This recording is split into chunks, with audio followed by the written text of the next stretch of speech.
नमस्कार दोस्तों, स्वागत है आपका हमारे YouTube चैनल में।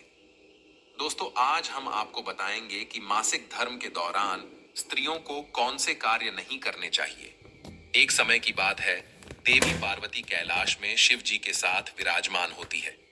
पार्वती जी को व्याकुल देख शिव जी उनसे पूछते हैं, हे प्रिय, ऐसी कौन सी बात है जो तुम्हें बहुत व्याकुल कर रही है? तुम्हारे मुख से दिखाई पड़ता है कि कोई तो ऐसी बात है जो तुम्हें बहुत परेशान कर रही है।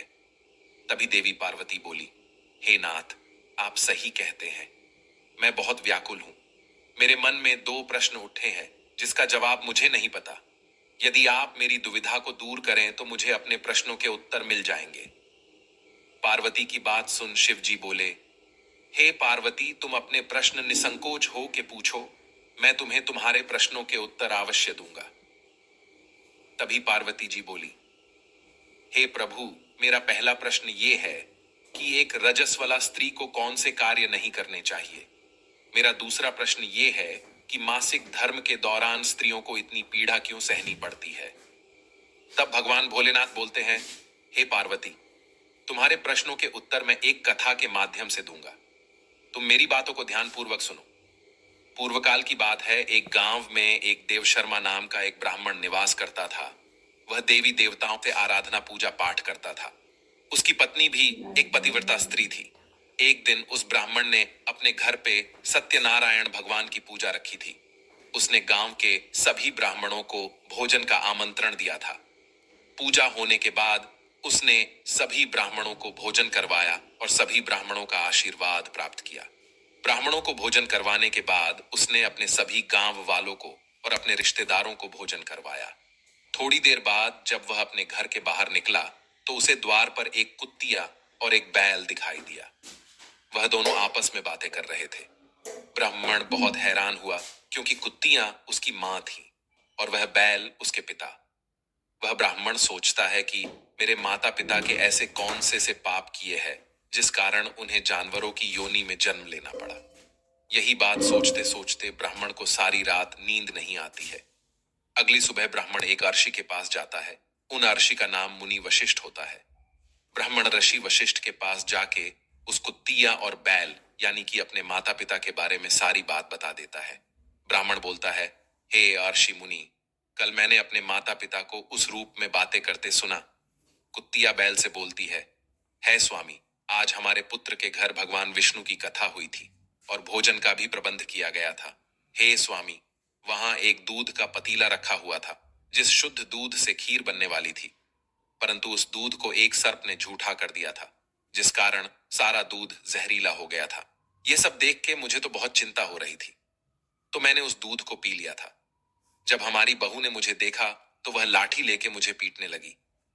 कुत्तिया की बात सुन के बैल बोला, हे प्रिय, हमारे पुत्र ने मुझे घास तक नहीं डाली, मैं सारा दिन उसके द्वार के बाहर खड़ा था। तब देव शर्मा बोले, हे आर्षि मुनि, आप कृपा करके मेरे माता पिता की मुक्ति का उपाय मुझे बताइए। मेरे माता पिता की ऐसी दशा मुझसे नहीं देखी जा रही। तभी आर्षि मुनि बोलते हैं, हे वत्स, तुम्हारे माता पिता ने पूर्व जन्म में बहुत घोर पाप किया है जिस कारण उन्हें इस जन्म में जानवरों की योनि में जन्म मिला है। तब ब्राह्मण बोलता है, हे आर्षि मुनि, कृपया आप मुझे मेरे माता पिता के पाप के बारे में विस्तार पूर्वक बताइए। तभी आर्षि मुनि कहते हैं, हे ब्राह्मण, पूर्व काल में तुम्हारे पिता एक बहुत बड़े ब्राह्मण थे। उन्होंने बहुत बार एकादशी का व्रत किया और भोजन ग्रहण कर लिया। उन्होंने न कभी किसी भूखे को भोजन खिलाया और न ही कभी कोई दान पुण्य किया। द्वार पर आई गाय को भी कभी एक रोटी तक नहीं दी। जब तुम्हारी माता मासिक धर्म में थी तो भी तुम्हारे पिता ने तुम्हारी माता के साथ शारीरिक संबंध बनाए, जिस पाप के कारण तुम्हारे पिता आज एक बैल का रूप धारण किए अपने पाप की सजा भुगत रहे हैं। तुम्हारी माता रजस्वला होते हुए भी भोजन बनाती थी, देवी देवताओं की पूजा करती थी। राज्यस्वला होते हुए भी इसने तुलसी को जल चढ़ाया, भगवान को भोग लगाया, जिस पाप के कारण आज तुम्हारी माता एक कुत्तिया का रूप धारण किए है। एक राज्यस्वला स्त्री को मासिक धर्म में पूजा पाठ नहीं करना चाहिए।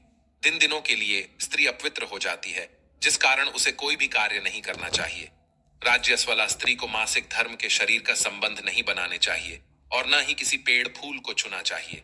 जो पुरुष मासिक धर्म में वाली महिला के साथ संबंध बनाता है उसे ब्राह्म हत्या का पाप लगता है। मासिक धर्म में स्त्रियों को अपने पति का मुख नहीं देखना चाहिए। 3 दिन के बाद स्नान करके ही स्त्री फिर से पवित्र हो जाती है। इन्हीं सब पाप के कारण तुम्हारे माता पिता को इस जन्म में जानवरों की योनि में जन्म मिला है। ब्राह्मण मुनि से बोलता है, हे आर्षि मुनि, आप मुझे मेरे माता पिता की मुक्ति के लिए कोई उपाय बताइए। तब आर्षि मुनि बोलते हैं, हे ब्राह्मण, तुम किसी भी आमस्या के दिन अपने माता पिता का श्राद्ध कर और दान धर्म करके अपने माता पिता को इस जन्म से मुक्ति दे दो। ब्राह्मण अपने घर जाके अमावस्या के दिन श्राद्ध करवा के अपने माता पिता को मुक्ति दिलवा देता है। अब भगवान भोलेनाथ पार्वती जी से बोलते हैं, हे प्रिय, मैंने तुम्हारे एक प्रश्न का उत्तर दे दिया है कि मासिक धर्म में स्त्रियों को कौन से कार्य नहीं करने चाहिए। अब मैं तुम्हें तुम्हारे दूसरे प्रश्न का उत्तर देता हूँ। किस कारण स्त्रियों को मासिक धर्म से गुजरना पड़ता है? एक समय की बात है, सतयुग में एक कल्कीय नाम का एक दानव निवास करता था। दानव सदैव की युद्ध करने के लिए तात्पर्य रहता था। एक दिन दानवों ने इन साला जब से तूने टच किया है ना, पूरे बदन में एकदम गर्मी हो गई है। करने के लिए तात्पर्य रहता था। एक दिन दानवों ने इंद्रलोक पे चढ़ाई कर दी। देवता भी उस दानव से हार रहे थे। तभी सारे देव ब्रह्मा जी के पास जाके उस दानव के अंत का निवारण पूछते हैं। तब ब्रह्मा जी कहते हैं, आप सभी लोग आर्षि दधीचि के पास जाइए और उनकी हड्डियों से बने हुए शस्त्र को ले आइए। उनकी हड्डियों से बने शस्त्र से ही इस दानव का वध किया जा सकता है। दधीचि की हड्डियों से वर्ज नाम का शस्त्र तैयार किया जाता है। देवराज इंद्र उस वर्ज को ले जाके उस दानव का वध कर देते हैं। दानव की मृत्यु होते ही उसके शरीर से ब्रह्म हत्या बाहर आती है और देवराज इंद्र का पीछा करने लगती है। तब इंद्र ब्रह्मा जी के पास जाते हैं और उनको सारी बात बता देते हैं।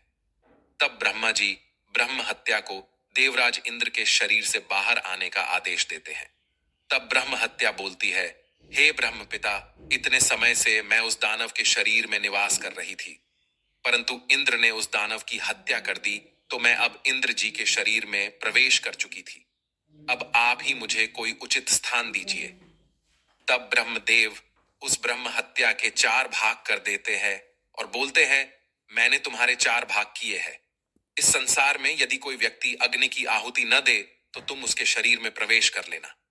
दूसरा है जल, जो कोई भी जल में मलमूत्र करेगा या जल में थूकेगा तो तुम उसके शरीर में प्रवेश करोगी। तीसरा, 1/4 भाग पेड़ के भीतर रहेगा। जो कोई मनुष्य बेवजह ही पेड़ों को काटेगा उसे भी ब्रह्म हत्या का पाप लगेगा। तभी ब्रह्मदेव अप्सराओं को ब्रह्म हत्या को ग्रहण करने का उद्देश्य देते हैं। ब्रह्म जी की आज्ञा से अप्सराएं ब्रह्म हत्या को स्वयं में प्रवेश करने देती है और बोलती है, हे देव, हमें भी इस ब्रह्म हत्या से मुक्ति का कोई कारण दीजिए। तब ब्रह्मा जी बोलते हैं, हे अप्सराओं, मासिक धर्म के दौरान यदि कोई पुरुष तुमसे संबंध बनाता है तो ये पाप उसे लग जाएगा। इस प्रकार ब्रह्मा जी ने ब्रह्म हत्या के 4 भाग कर दिए। पहला अग्नि में, दूसरा जल में, तीसरा पेड़ में और चौथा स्त्रियों के अंदर, जिस कारण स्त्रियों को मासिक धर्म आता है। यदि मासिक धर्म में कोई पुरुष स्त्री के साथ संबंध बनाता है या फिर उन्हें स्पर्श करता है तो उन्हें ब्रह्म हत्या का पाप लगता है। हे देवी पार्वती, इस प्रकार मैंने आपको आपके दोनों प्रश्नों के उत्तर दे दिए हैं। किस प्रकार से स्त्रियों को मासिक धर्म आता और मासिक धर्म में स्त्रियों को कौन से कार्य नहीं करने चाहिए? हे देवी पार्वती, अब आपको आपके प्रश्नों के उत्तर मिल गए हैं। अब आपकी मन की दुविधा अवश्य ही दूर हो गई होगी। तब देवी पार्वती कहती है, हे प्रभु, आज आपने मेरी मन की दुविधा को दूर किया है। तो दोस्तों, उम्मीद करते हैं आपको हमारी आज की यह कथा अवश्य ही पसंद आई होगी। यदि वीडियो पसंद आई हो तो वीडियो को लाइक, शेयर और चैनल को सब्सक्राइब करना न भूलें।